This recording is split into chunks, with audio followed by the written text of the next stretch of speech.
Okay, colleagues, if we can make a start, please. Can I extend a warm welcome to you? My name's Lucy Lakin. I'm principal here at Carr Manor, and I hope you've had a very positive and productive morning.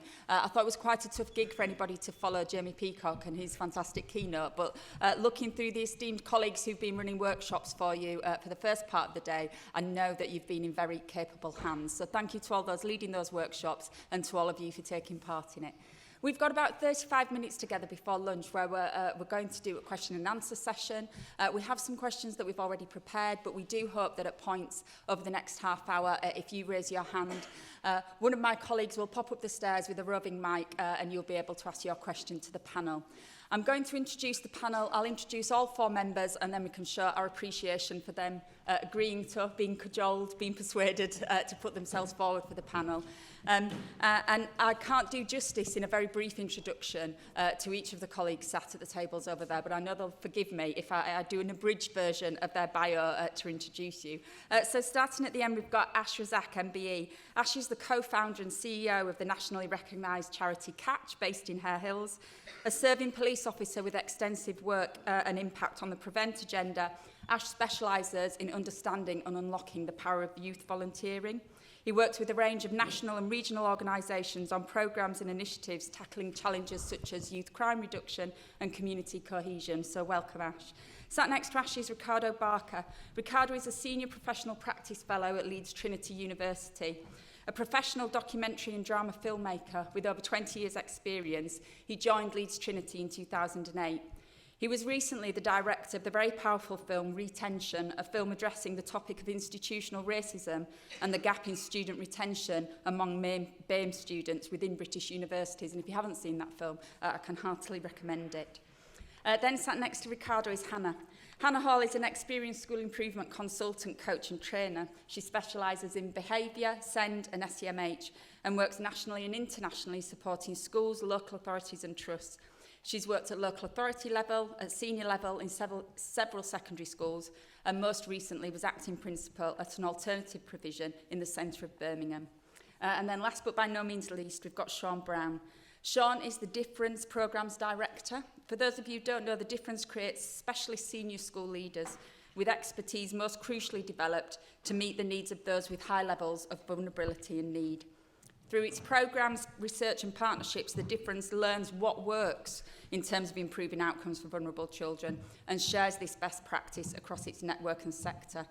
Sean spent over a decade teaching and leading in pupil referral units as well as a large mainstream secondary school, and we're very pleased to welcome all four of our panel today.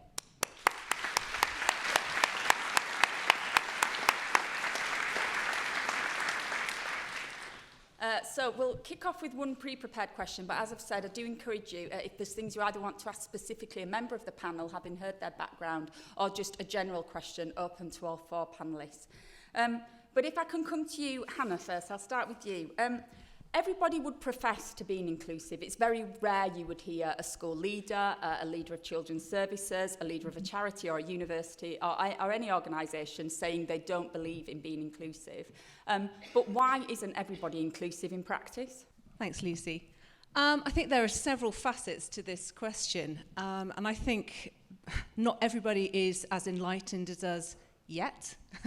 I think that we have mixed messages coming from government. We have policies that seek to control compliance. We have policies that seem that they're right, and yet they are not inclusive. We have leadership teams who are, with honourable intentions, implementing policies and systems and structures that seem like the right thing to do, and yet are still not fully inclusive for many of our learners. I see inclusion as levelling the playing field, and so too in terms of curriculum. We have quality first teaching, universal provision. We're levelling the playing field so that every learner can access the curriculum. Of course, we scaffold and differentiate and bespoke so that they are able to achieve. And I see that in terms of behaviour and our cultures in school as well. A preventative culture towards behaviour, towards inclusion, is what supports every learner in being as regulated as possible to be able to achieve. Just thinking about why everyone's not inclusive yet, I think as well it needs to start when we train as teachers, whether that's a school-based programme or at university. How much is given around this idea of everybody able to access whatever it is that we're throwing at them, both in terms of academic, but also those systems and behaviour as well. And finally, just thinking about kind of my own background as a Senko, I was really excited with the 2014 review and when the new Code of Practice came in and the role of the Senko and leadership as part of that in terms of driving inclusion. Well, some great steps forward and particularly seeing so many Senkos as part of senior leadership. And yet, still, we have work to do around their role in supporting and coaching staff and colleagues who aren't quite there yet. There is still a role to play for the whole of SLT in supporting every member of staff, every adult in our school, in understanding what inclusion is. Thank you. Thank you, Hannah. Sean, would you agree with some of those points in terms of possibly perverse incentives through policy or practice that's insisted upon in educational establishments? Yeah, I would. I think I'd start with something else, but I'll come back to that as well if that's a second. So I think sort of two things for me about why isn't everyone inclusive. The first is that inclusion is really hard. As humans, adults and children, we're all innately biased towards a preference for experiences that feel familiar and feel safe. And so we understandably find interactions with people whose vulnerability is really evident challenging. And we've got a natural preference to avoid those experiences. And that results in those children and adults being pushed away and feeling excluded. And the second, relating specifically to schools, schools are driven by priorities that demand the best aggregate outcomes for the most students. And that's not necessarily a bad thing, but it inevitably makes children on the periphery less valuable. And those children are invariably the ones that are facing the most significant vulnerability and disadvantage and are therefore the most likely to get excluded. So I think both of those two things together are really why we've got so much still to do in terms of inclusion. Thank you, Sean. Ricardo, your thoughts on this, please. I completely agree with Sean. Everything that Sean said, because I wrote that down and I was kind of. I'm sorry, Ricardo. No, it's okay, Sean. But I think inclusion is incredibly difficult. Is it because of the human desire to be with people that are very similar to us, and so we want to be with people, and just by doing that, you become exclusive. So it's incredibly difficult, but also to be truly inclusive, you've got to allow space for voices, for different voices to be heard, and you have to actually be active listening so that people can actively feel as though you are really engaging in their story. But I think also, yes, so you have to work harder, and I think the actual structure that we have doesn't really allow for that. It's not designed for that level of engagement. And I think the metrics of how you measure success, I think in itself is exclusive. So, how can you be really efficient in your, how can an organisation and how can you in the classroom be really, really efficient? Well, but that kind of goes counter to the actual time that you need and the level of engagement that I think you need to impart. So I think there's something wrong with the actual structure that we have. That needs to be recognised. And I also think that you have to be prepared to work harder, and also be prepared not to be recognised for the hard work that you do. That's a very valid point. Ash, would you agree with that certainly not everybody's inclusive because part of it is that it's incredibly difficult? Yeah, I agree. First of all, peace be with you all, and this is just great. I'm worried that is shining a light on my balding head right now. So it might be more reflective than normal.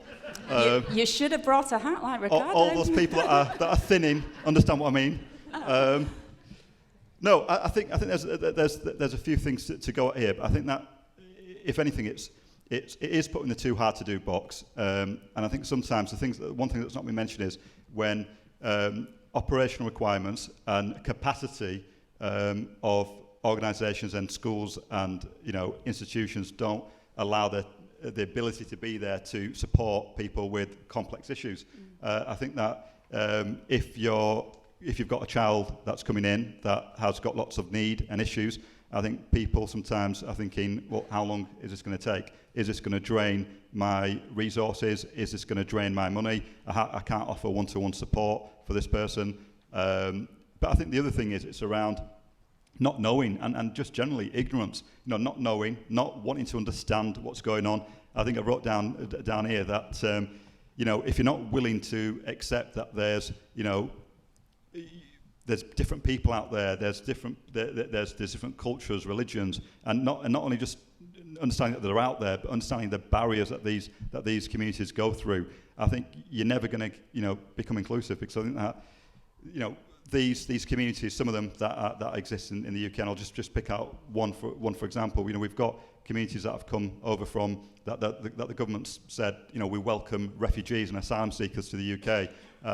We've flown them all in from Afghanistan and everything.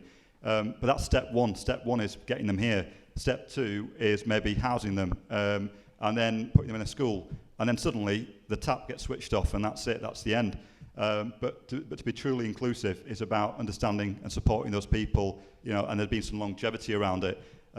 Lots of people come over and we just suddenly decide, actually, we'll support them for a year, we'll support them for 2 years, but actually you don't understand that there's all sorts of things. I want one example. A child come over recently from abroad, at school, doing great, got them into school, getting support in school, but actually this child needs support outside of school, the family needs support, the family haven't got food.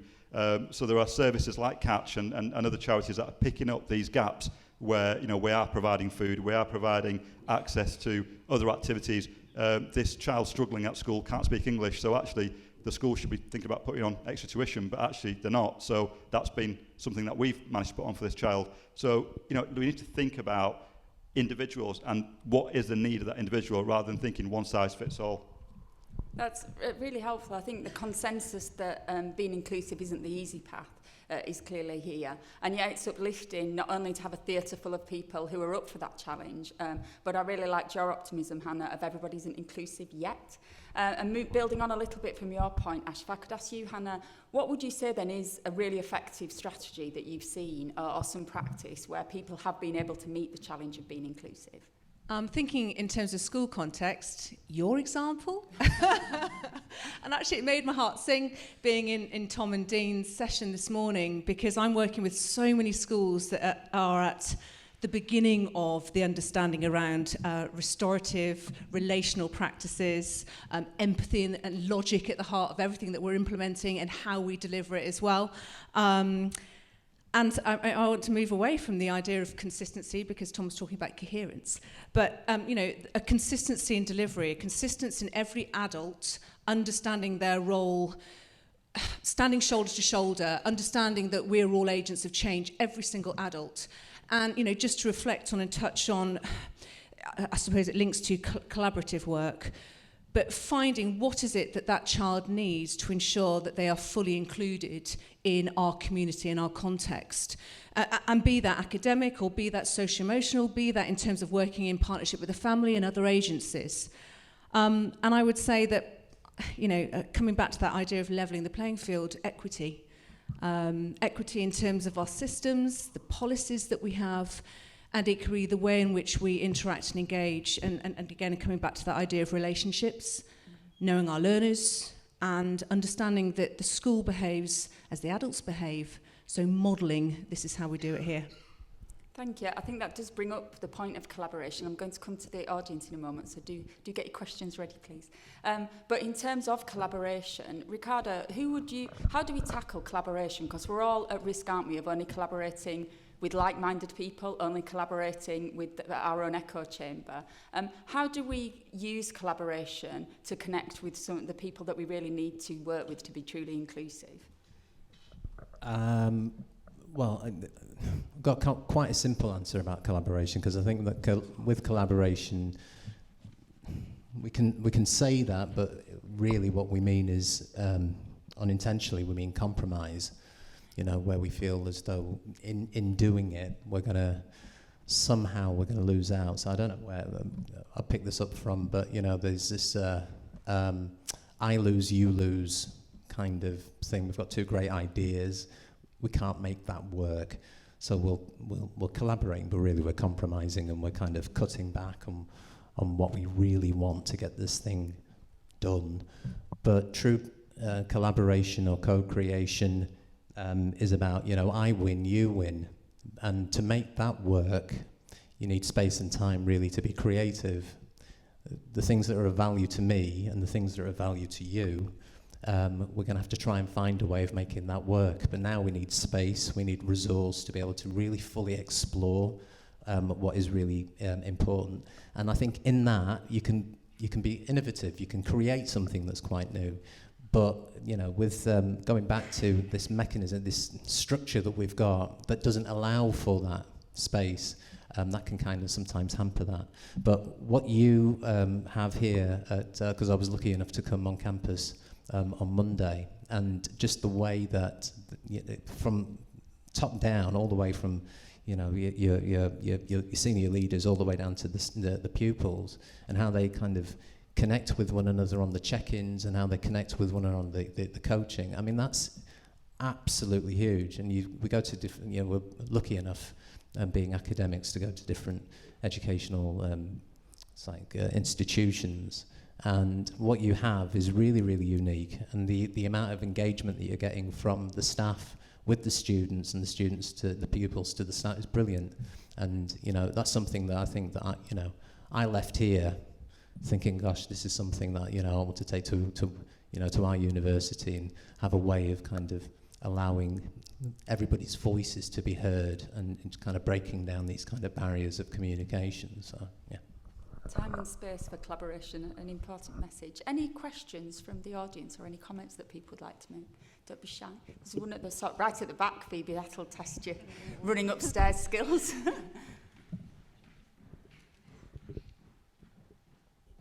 This better be a good question now, hadn't it? Hannah, you mentioned briefly teacher education, teacher training, and I work, along with some other colleagues here from Leeds Trinity and Ricardo, I work in teacher education, in school-based training and in university-led training. We're thinking a lot at the moment about our curriculum for new teachers. This is a question for you in particular, Hannah, but also for other members of the panel. If there was one thing that you wished we taught to new entrants to the profession, what would that be in order to foster inclusion?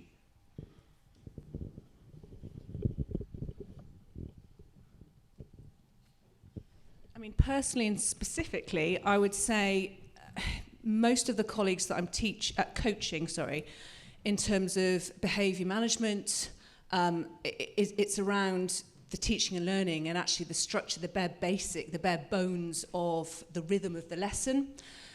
And so I suppose, and I know that it is part of the programme in terms of looking at SEN practice, but I think that there needs to be far more understanding, coaching, practice modelling around scaffolding, differentiation. I suppose some schools call them the non-negotiables. But again, I come back to that levelling of the playing field, ensuring, for example, something specific that, your PowerPoint is not white with black lettering, just those tiny minutiae nuances that will support every learner in being able to access what we are giving them, delivering them, etc. Understanding the environmental impact for some of our learners, understanding what the provision means within an EHC plan, for example, and what that actually looks like in practice. I think there needs to be much more meat on the bones for them to be successful, because, again, most of what I'm picking up in schools that I'm supporting individuals with is the teaching and learning, actually. Sean, thank you, Hannah. Sean, do you want to come in on that? Because your programme specifically works with developing leaders for alternative provision amongst mainstream, doesn't it? Yeah, picking up a little bit also on the idea, I suppose, of strategies that generate truly inclusive practice. For me, I think what is really key is developing a whole school inclusion framework. that is based on the principle that all children have needs, and every member of staff has got a role to play recognising and responding to them. Essentially, inclusion that's built up from a universal foundation and not from the outside, focused only on students with already known needs, because that challenges the notion that normal equals no needs. And that makes it much easier for children to tell us when they need help, but also it really helps staff to recognise needs as they begin to emerge, especially when they're emerging in the form of challenging behaviour. Thank you. Ash, Catch works with a range of children from a range of backgrounds, doesn't it? But in a very harmonious one-team way. I'm sure there isn't just one magic silver bullet, but what one or two strategies would you say have been able to make that type of group successfully work together? Yeah, I think it's, never giving up and empowering, and both those points. So along the never giving up, I think that lots of the young people that are involved with Catch have lots of different issues. I always like to pick one or two issues as an example. So things like gangs, violent crime, people that are entrenched in that sort of life, bring a lot of baggage. And I talked about this in my workshop earlier, where they'll come, they'll get involved, but they have got so much baggage that you sometimes think, is it worth it? Should I stop this child from coming? Especially when the child brings the baggage to your doorstep, and what by that I mean, people with machetes and knives and everything. But then you look at this child and you think, actually, well, no, this child's been, and to phrase it how this child phrases it, he's been kicked out of school, he's got issues going on at home, issues with the parents, and now he's got issues with lots of other people, and now this child's, at the door needing support, and if the only place that he's coming for support turns him away, where is he going to go? And I think that we need to understand that, it's quite easy to give up. We talked when we heard earlier that, you can give up, you can quit, and you can quit on people. And I think the idea is that you never quit. People are going to make mistakes. We make mistakes. Adults make mistakes. Young people make mistakes. Young people make more mistakes. But it's about guiding, nurturing, and supporting these young people to be the best that they can be. So I think never giving up, but the bit that goes alongside that is empowerment. So when you take these young people and they become role models eventually, how do you use those role models when they've been through it all? They've got to that. They've seen the light. You've got them through all that challenging period, and now they are role models. They have come through and been a success story. But then how do we use those to coach and mentor the next volunteers and young people that are coming through? And it's that endless cycle where we never forget that actually where we've come from. So and I always say that to young people, that never forget where you've come from, and you need to help us develop the next generation, the next young people that are coming in, and that's the model really.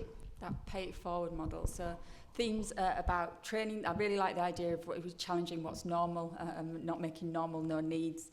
Time and space, so proper investment, turning the concept or thought of being inclusive into action. Any other questions from the audience?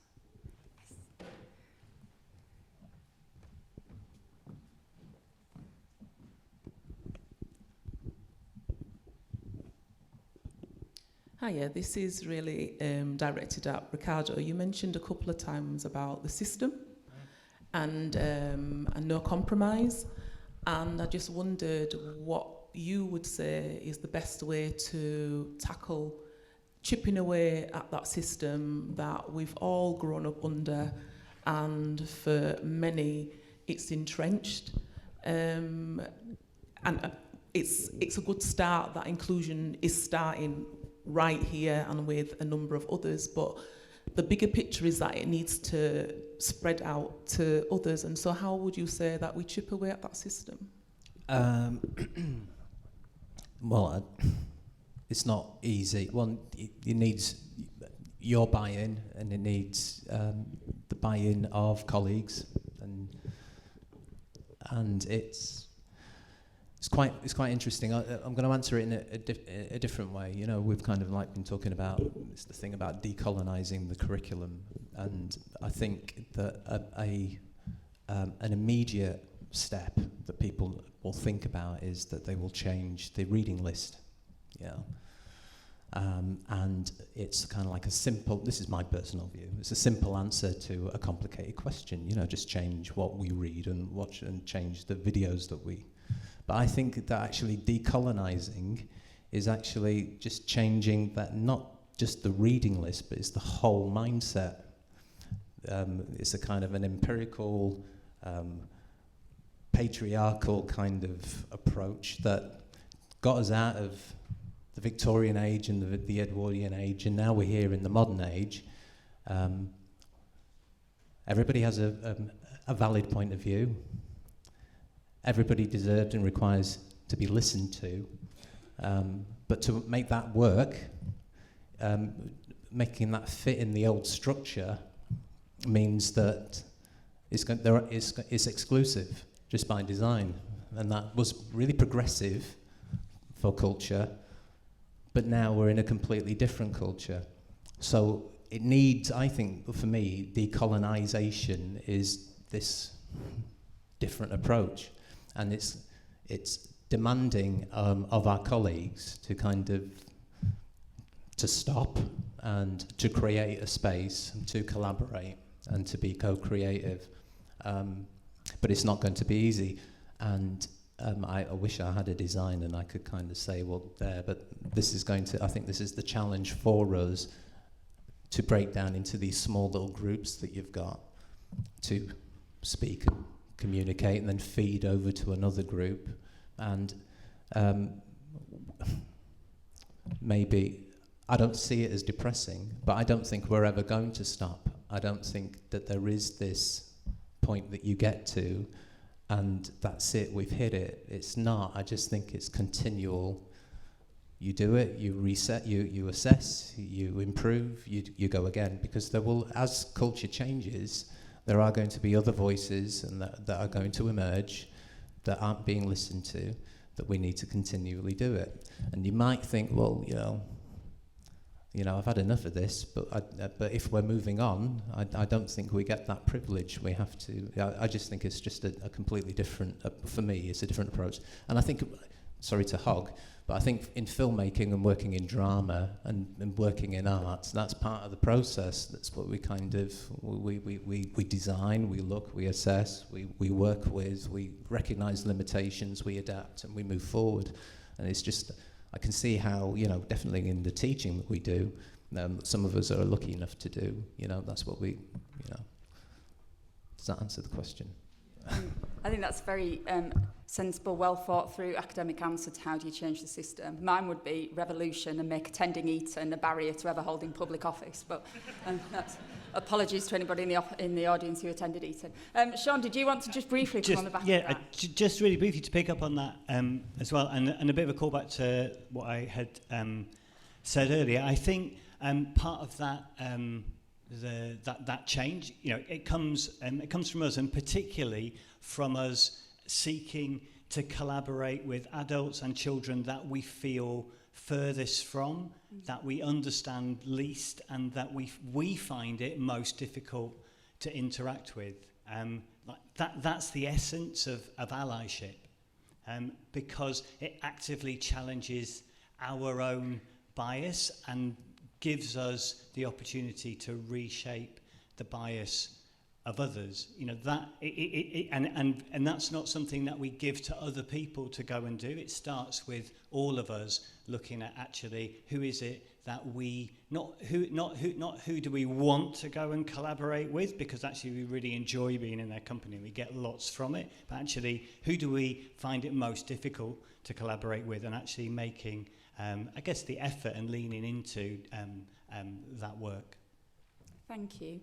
The fact that people are here today on a Saturday wanting to talk about, discuss and debate these things is such a source of optimism for me.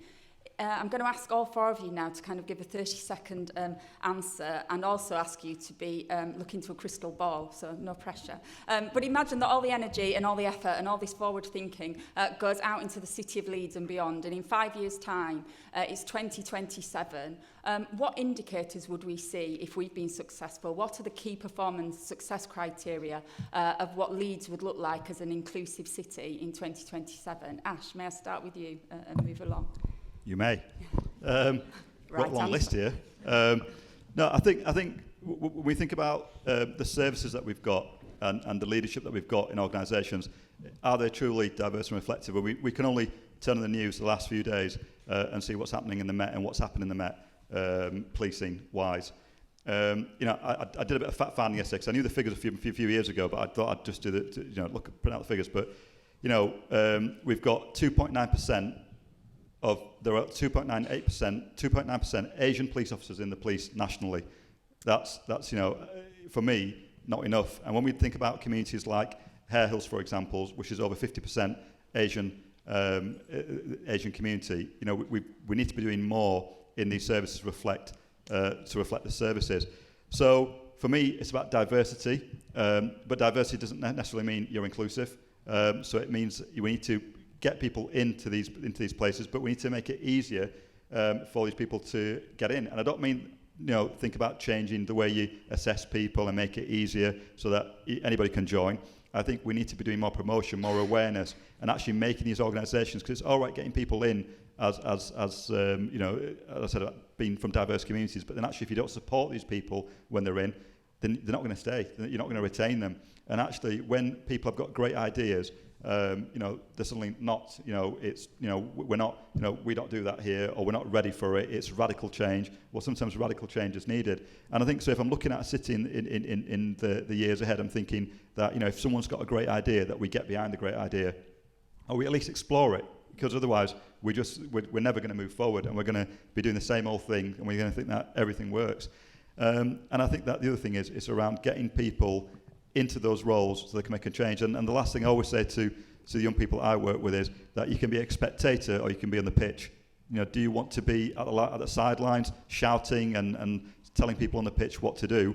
Because you can't make much of a difference. You can influence the game a little bit by shouting to some of the players, but actually you've got to be in it to change it. And I guess that if I use my own experience from what I do, is if you leave, if you quit, you're never going to be able to change anything. So you've actually got to create an environment where you get these people from diverse backgrounds, from people from all walks of society in these jobs, so they can create change. Thank you, Ash. Ricardo, brief briefly, blast just of what does Leeds 2027 look like? Well, I don't know, but I want to echo what Ash was saying, and it is about diversity in senior management on the upper levels. But just to echo what we're really fortunate, we've got Professor Charles Egbu, who's our DVC, our Vice Chancellor, the first black Vice Chancellor in the UK, and that's pretty huge. But what he said was that it's all well and good having diversity and in senior management level, but when he goes, who's going to take his position? So it's not just that top level that we all kind of look at. It's like making sure that the structures are there for when he moves on, or moving further forward. Great, thank you, Ricardo. Hannah? Short and sweet. So by 2027, every person in Leeds will have a sense of belonging, a sense of purpose, and a sense of worth. Every child will have had and will be having their needs met. And the outcomes for all of our learners, but especially our most vulnerable and those learners identified with special educational needs and disabilities, will be achieving those through the provision in schools and through the services. This is going to be through hearts and minds, the buy-in from everybody, but underpinned, as Ricardo said, with clear systems to support that capacity and sustainability for the future. I like that sound of Leeds 2027, Hannah. Sean? I think we could pick out a whole collection of, outcome data that we would really want to see shift, particularly outcome data for groups who are most vulnerable, most disadvantaged, most marginalised. But for me, I think there's a bigger kind of piece of work around the how, as much as there is around kind of imagining what those bits of data could be. And that how, I think, is about